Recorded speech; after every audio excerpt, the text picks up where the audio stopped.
ನಮಸ್ತೆ ವೀಕ್ಷಕರೇ, magic pole cooking ಚಾನಲ್ಗೆ ಸ್ವಾಗತ. ಇವತ್ತು ನಮ್ಮ ಸ್ಪೆಷಲ್ ಫಿಶ್ ಫ್ರೈ. ಈ ರೀತಿ ಒಂದ್ಸರಿ ಫಿಶ್ ಫ್ರೈ ಮಾಡಿ ನೋಡಿ, ಮತ್ತೆ ಮತ್ತೆ ನಿಮಗೆ ಕೇಳಿ ಮಾಡಿಸ್ಕೊಳ್ಳೋದಂತ ಗ್ಯಾರಂಟಿ. ಬನ್ನಿ ಯಾವ ರೀತಿ ಮಾಡೋದು ನೋಡೋಣ ಬನ್ನಿ. ಮೊದಲಿಗೆ ನಾನು ಕ್ಲೀನಾಗಿ ತೊಳೆದಂತಹ ಮೀನಿಗೆ ನನಗೆ ಒಂದು ಅರ್ಧ ಟೀ ಸ್ಪೂನಷ್ಟು ಅರಿಶಿಣ ಪುಡಿ, 1 ಸ್ಪೂನಷ್ಟು ಖಾರದ ಪುಡಿ, 1 ಸ್ಪೂನ್ ಉಪ್ಪು ಹಾಕಿ ನೀಟಾಗಿ ಮಿಕ್ಸ್ ಮಾಡಿಕೊಂಡು ಫ್ರಿಜ್ಜಲ್ಲಿ ಇಟ್ಟಿದ್ದೆ. ಇವಾಗ ನಾನು ಒಂದು ಬಾಣಲೆ ತೊಗೊಂಡ್ಕೊಂಡಿದ್ದೀನಿ. ಬಾಣಲೆಗೆ ನಾನು ಎಣ್ಣೆ ಹಾಕ್ಕೊಳ್ತಾ ಇದ್ದೀನಿ. ಫ್ರಿಜ್ಜಲ್ಲಿ ನಾನು 1 ಅವರ್ ಇಟ್ಟಿದ್ದೆ. ಫ್ರಿಜ್ ಇಲ್ಲ ಅಂದರೆ ನೀವು ಹಾಗೇನೆ ಮಿಕ್ಸ್ ಮಾಡಿಕೊಂಡು ಇಡೀ 1 ಅವರ್ ಹಾಗೇನೆ. ಎಣ್ಣೆ ಕಾದಾದಂತ ನಾನು ಅರ್ಧ ಟೀ ಸ್ಪೂನಷ್ಟು ಅರಿಶಿನ ಪುಡಿಯನ್ನು ಸೇರಿಸ್ಕೊಂಡು ನಾನು ಮೀನಿನ ಹೋಳನ್ನು ಸೇರಿಸ್ಕೊಳ್ತಾ ಇದ್ದೀನಿ. ಅರಿಶಿನ ಪುಡಿ ಹಾಕೋದ್ರಿಂದ ನಮಗೆ ತಳ ಹತ್ತದನ್ನೇ ಹುರ್ಕೋಬೋದು. ಇಲ್ಲಿ ನಾವು ಮೊಟ್ಟೆ ಹುರ್ಕೊಳ್ಳೋ ಥರ ಕೆಂಪಾಗಿ ಮೀನಿನ ಹೋಳಗನ್ನು ನಾವು ಇಲ್ಲಿ ಎಣ್ಣೆಲಿ ಹಾಕ್ಕೊಂಡು ಹುರ್ಕೊಳ್ಬೇಕು. ಗ್ಯಾಸ್ ಸ್ಟವನ್ನು ಲೋ ಫ್ಲೇಮಲ್ಲಿಟ್ಟು ನಿಧಾನವಾಗಿ ಮೀನನ್ನು ಹುರ್ಕೊಳ್ಬೇಕು.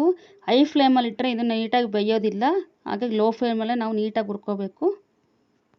ನನ್ನ ವಿಡಿಯೋನ ನಿಮಗೆ ಇಷ್ಟ ಆಗಿದ್ದರೆ ಲೈಕ್ ಮಾಡಿ, ಪ್ಲೀಸ್ ಸಬ್ಸ್ಕ್ರೈಬ್ ಮಾಡಿ ನನ್ನ ಚಾನಲ್ನ. ಕೆಂಪಾಗಿ ಹುರಿದಂತಹ ಮೀನನ್ನು ನಾನು ತೆಗೆದಿಡ್ತಾ ಇದ್ದೀನಿ ಪಕ್ಕಕ್ಕೆ.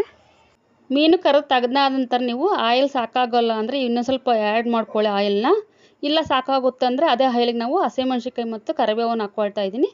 ಹಸಿಮೆಣ್ಸಿನ್ಕಾಯಿ ಮತ್ತು ಕರಿಬೇವು ಬೆಂದಾದ ನಂತರ ನಾನು ಅದಕ್ಕೆ ಈರುಳ್ಳಿನ ಸೇರಿಸ್ಕೊಂಡು ಮಿಕ್ಸ್ ಮಾಡ್ಕೊಳ್ತಾ ನಾನು ಬೇಯಿಸ್ಕೊಳ್ತಾ ಇದ್ದೀನಿ. ಈರುಳ್ಳಿ ಒಂದು 50% ಬೆಂದಾದ ನಂತರ ನಾನು ಇದಕ್ಕೆ ಶುಂಠಿ ಬೆಳ್ಳುಳ್ಳಿ ಪೇಸ್ಟನ್ನು ಸೇರಿಸ್ಕೊಳ್ತಾ ಇದ್ದೀನಿ. ಶುಂಠಿ ಬೆಳ್ಳುಳ್ಳಿ ಪೇಸ್ಟ್ ಸೇರಿಸ್ಕೊಂಡು ಒಂದ್ಸರಿ ಮಿಕ್ಸ್ ಮಾಡ್ಕೊಳ್ತಾ ಇದ್ದೀನಿ. ನಂತರ ಇದಕ್ಕೆ ನಾನು ಉಪ್ಪನ್ನು ಸೇರಿಸ್ಕೊಳ್ತಾ ಇದ್ದೀನಿ. ಉಪ್ಪನ್ನು ಸೇರಿಸ್ಕೊಂಡು ಒಂದ್ಸರಿ ಚೆನ್ನಾಗಿ ಮಿಕ್ಸ್ ಮಾಡ್ಕೊಂಡು ನಂತರ ನಾನು ಇದಕ್ಕೆ ಖಾರದ ಪುಡಿಯನ್ನು ಸೇರಿಸ್ಕೊಂಡು ಒಂದ್ಸರಿ ಚೆನ್ನಾಗಿ ಮಿಕ್ಸ್ ಮಾಡಿಕೊಂಡು ಹುರ್ಕೊಳ್ತಾ ಇದ್ದೀನಿ.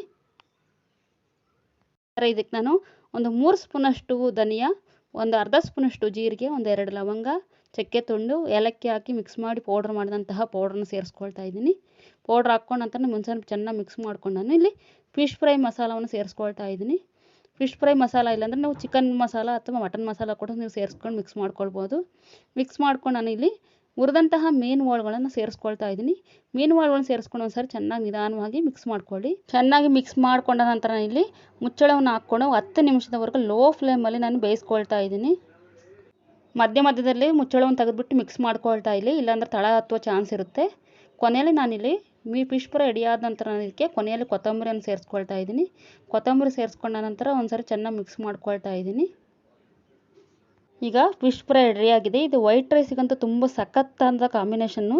ಈ ರೀತಿ ಫಿಶ್ ಫ್ರೈನ ನೀವು ಮನೆಯಲ್ಲಿ ಟ್ರೈ ಮಾಡಿ ಯಾವ ರೀತಿ ಬಂತೇಳಿ ಕಮೆಂಟ್ ಸೆಕ್ಷನ್ ತಿಳಿಸಿ.